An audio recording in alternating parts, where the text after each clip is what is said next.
দেখতে পাচ্ছি স্প্লিন্টারটা আরও বেশি করে। তো এখন যে রিয়াকশনটা হবে সেটা হলো হাইড্রোজেন পারঅক্সাইড। প্রথমে আমরা টেস্ট টিউব ভর্তি করে হাইড্রোজেন পারঅক্সাইড নিয়ে নেব।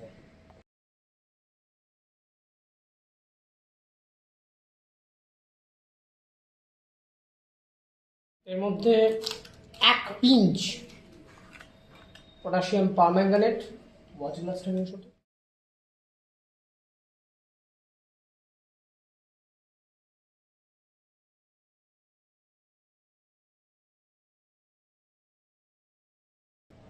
আমরা দেখতে পাচ্ছি কেমিক্যাল রিয়াকশনস অলরেডি স্টার্ট হয়ে গেছে।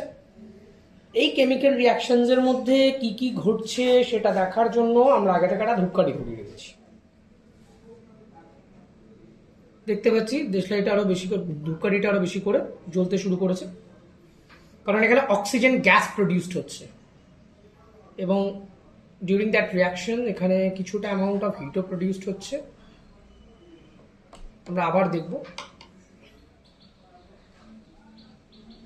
দেখতে পাচ্ছি স্প্লিন্টারটা আরও বেশি করে, দেখতে পাচ্ছি স্প্লিন্টারটা আরও বেশি করে জ্বলে উঠছে, রাইট? ওকে, এত দ্বারা প্রমাণিত হয় এখানে অক্সিজেন গ্যাস বেশ ভালোভাবে প্রডিউসড হচ্ছে। ওকে, এবং কালার অফ দ্য সলিউশন আস্তে আস্তে ব্রাউন হতে শুরু করেছে।